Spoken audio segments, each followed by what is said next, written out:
Hello. Today, you will hear a story about a man's revenge. I have lived in a private house since childhood. These memories from childhood pleasantly warmed the soul. We had a big yard. His father constantly ennobled him. We also have a bathhouse and a gazebo. Then there was a special area for barbecue. I admired the way my father was engaged in improving the house. I have always tried to help him. I enjoyed taking part in all these processes and learning. My father tried to build his dreams house. There really was everything for a happy life. It is because of this that I chose my life path. Initially, like my father, I worked in a construction company. I earned not bad money, saving money for my future. I remember one evening I was walking along the city alley. A frightened girl ran up to me. "Young man, excuse me, please, can I ask you for help?" The girl asked anxiously. "Yes. Of course. What happened?" I asked. "I just got robbed." The bag was snatched right out of the hands and there was both money and a phone.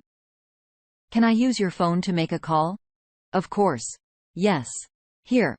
Hold the phone. Hello, Misha? Do you hear me? I just got robbed. Can you pick me up from here? I am in the city park near the first monument. Have you left the city? I got it. Okay." The frustrated girl handed me the phone back. "Thank you, young man." "Girl, let me give you a ride. Where do you need?" I offered my help. "If you would give me a lift towards the shopping center, it would be just fine. I live near there." "Sure. No problem. Come on. My car is standing there." That's how I met Layla. I drove her home that evening, and we got into a conversation along the way. It was so easy to communicate with her as with anyone else, although we had known each other for a couple of hours. After that, we agreed to meet again. Our communication continued. And now more than 16 years have passed in marriage with Layla. I still loved her and cared for her. I like making romantic surprises for her even though I was tired as hell at work. But like in any other family, everything was not perfect in ours either. "Layla, of course, I'm not a foodie, but could you have made something different already? I have been eating this boiled beans for the second week already. Look at him, and I'm tired of you working hard at your construction site for days but you really don't bring normal money." "What do you mean by normal money? I make pretty good money, and I'm damn tired, but I still try for you." "What are you trying to do? Sitting in the same place?" He cooked dinner for me a couple of times and gave me flowers to a romantic. "Layla, aren't you ashamed? I think that quite often I give you pleasant surprises, only you have noticeably ceased to appreciate all this.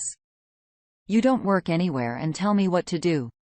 Everyone do not boil. I just want you to start changing something in this life. Darling, I'm working on it. You know what? Are you talking about your holiday complex? Excuse me. Of course, maybe you are a good builder, but I doubt that you can organize such a thing. Forget me for being blunt, but I think that you will simply spend all the accumulated money in vain." "Well, thanks for the support." I freaked out and slammed the door. Of course, this was not always the case. There were many pleasant moments in life. It's just that the older we got, the more prudent Layla became. She spoke to me more and more often harshly and rudely. I didn't understand what it was about. But I did not give up my idea. I was confident in myself. It was my dream. And finally, I built a great recreation complex. There was a great sauna, a chic gazebo, a guest house, a beautiful lake, a picnic area, and many other details that I carefully worked out. I looked with admiration at the work I had done and was proud of this place. Layla also changed her mind. She became more loyal, especially when this complex began to bring in good money. I hired staff to take care of the customers and keep the place in order. We started a completely different life. I stopped working day and night at a construction site. There were worries in the new business, but they were much more pleasant than before. Layla immediately felt like the lady of this place. She liked to tell everyone that we have a whole complex for recreation, which continues to grow every year. One day, I got a call from a rather interesting customer. "Good afternoon. Is that Billy?" "Yes. I'm listening to you." I answered the phone. "My name is Victor, and I would like to order the services of your complex from you. A lot of people told me about this place and praised it, so I just can't miss the opportunity and not visit you." Victor: "Very nice. Glad to hear that. Yes. You won't waste your time here. I think you'll like it." "Great. Then let's go soon. I want to rent the whole complex for a couple of days." "Fine." Agreed. Personally, I did not often meet clients. This was done by the staff on site. But after his arrival, Victor called me again. "Billy, hello again. I apologize. I understand that you are a busy person, but I would love to meet you in person. I absolutely love this place. Perhaps I would become a sponsor. Can you take your wife and come right here, relax together, and talk? Well, in principle, you scored well. And I'm interested to hear your suggestion." "Fine," I said and went to talk with Layla. To be honest, I felt some kind of bad feeling. Victor somehow slippery communicated. It was heard through a church courteous manner. And I was also very embarrassed that he knew about my wife. Layla, to my surprise, happily agreed, and we went to our recreation complex. "Well, you've finally arrived. I'm already tired." Victor came out to meet us. "Hello, Victor. Meet my wife, Layla. What kind of flower is it so incredibly beautiful?" Layla, you are tenderness for men's eyes, began courting my wife Victor. He looked at Layla so strangely with a barely noticeable smirk on his face as if he knew her. Victor was in a dressing gown from under which various tattoos were visible. "Victor, it's not hard to notice your tattoos." I said, "Yes. I had a rather stormy youth. This is her reminder." Victor answered enigmatically. I went to the bar for a drink, and when I arrived, I saw Victor massaging my wife's shoulders. "Honey, and Victor, it turns out, does a great massage," my wife said hurriedly so that I wouldn't ask too many questions. "Yes. I can do it. And what did I do with the girls on the massage table? I smeared them completely with oil and kneaded their body in various places," Victor said playfully, not looking away from my wife. "I'm sure the girls were happy. Just don't lean too hard. It's still my wife," I said with a touch of anger. "Billy, don't worry. Your wife is in good hands." Victor started joking. I didn't like this guy anymore. He focused more and more on my wife. We talked a little about business, but I really didn't like Victor's manner of communication. In a fit of passion, he began to tell that he would have built a much larger complex here.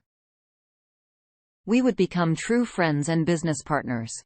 It all sounded too sweet to me. As a result, we said goodbye to him. His proposals did not interest me. Recently, I noticed that Layla began to go to this complex much more often. "Layla, my dear, I see that you often travel to our recreation center. What's the matter?" "Honey, I care about our prosperity. I decided to help you more in this matter. This is really a great place to stay, but I decided to fix some shortcomings. Believe me, you will definitely like it." Layla answered me with a smile and excitement. I had no reason not to trust my wife, but she behaved very strangely as if she didn't finish something. All these troubling doubts swirled more and more in my head. And I decided to follow Layla a little. What is she doing here? I thought that I would not see anything special in this, but it would help me to calm all my suspicions. Once Layla was going to go on business to this complex again, I discreetly followed her. We really soon arrived at our recreation center. Layla hastily ran into the guest house. I noticed that there were no staff there. I wonder what she will do here alone. I crept up to the guest house and crouched near the half-open window. It was heard that inside Layla was not alone. I carefully looked out the window and saw Victor, who was importantly pacing around the room in a dressing gown. Their conversation was a big surprise for me. I took out my phone and decided to record it all on video because I felt that something was wrong here. Layla, dear, you have finally arrived. What's up? How's it going with Billy? Victor turned to my wife. I collect all the necessary documents. Soon this place will be ours. Layla spoke with a satisfied face. Yes. It would be faster. And then your husband does not trust me much. He doesn't want to cooperate with me. I'm already tired of driving around his ears. He got me. He considers himself to be in charge everywhere. Yes. Without me, he did not have all this. And it should all be mine by right. I don't want to see him anymore. Everything needs to be well planned. Since this moron cannot be persuaded, then I will dig him right in, this forest. You only need to choose the moment. Are you sure you can handle it? You ask. I will quickly deal with your husband, and he won't have time to utter a word. Show the documents you have. Here you are. Layla handed over the documents to this bastard. Great. With these papers and my connections, we'll get you a gift deed in no time without the bastard. His place is right in the ditch. Now let's go to the sauna. I just prepared it before your arrival. Help me relieve my male tension. Victor said with a grin. You bitches mean, I thought to myself. Good thing I made this video. I was literally thrown into a fever. I couldn't concentrate on anything. I could only hear the loud and fast beats of my heart. I warmed up a real snake, which without unnecessary regrets, was ready to kill the husband with whom she had lived so much time, and even indulged this criminal for the sake of profit. I was hurt and disgusted at the same time. After catching my breath a little, I tried to concentrate on what I should do next. I got up and went into the guest house. From the table, I collected all the documents that Layla stole from me unnoticed. Then I went to the sauna. Through the small, misted window, I could see them performing oral sex. I was terribly disgusted, and I was furious. Therefore, without further hesitation, I unscrewed the temperature switch to the maximum and propped up the door. Hey, slippery nits!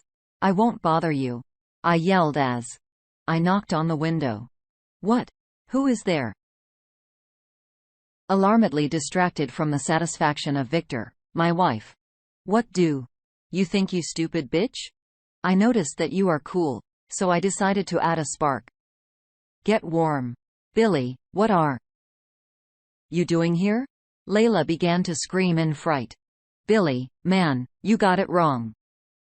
Open the door and we'll talk. Victor spoke while pulling the door. What did I not understand? How do you fuck my wife? I didn't understand this. And you, Layla, you dirty hall. What have you become? Billy, don't be stupid. What are you going to do? Do you want to fry us here? Victor asked angrily. It wouldn't be bad. That is exactly what I will do. I wasn't here. So freaks, you finished the game. I know everything. I will treat you the same way you wanted to treat me. Billy, no. Please forgive me. Layla continued to scream. Billy, come to your senses. You're not a murderer. How old already, and Victor? No creatures, cooking your own shit. Good luck. I stepped back a little and heard them squealing in horror inside. Victor tried to knock down the doors, but nothing came of it. His strength quickly left him. They thought I left them to die. But I was not going to kill them.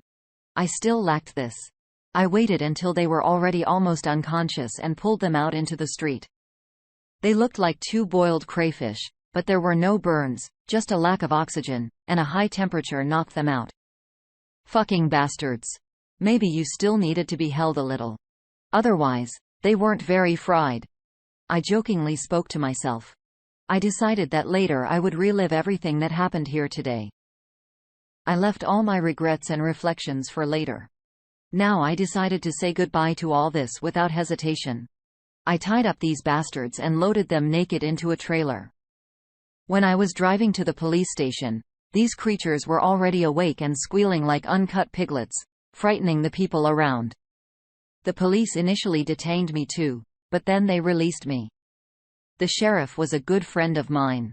He said that Victor was already wanted in many states, and now this criminal will go to jail for a very long time.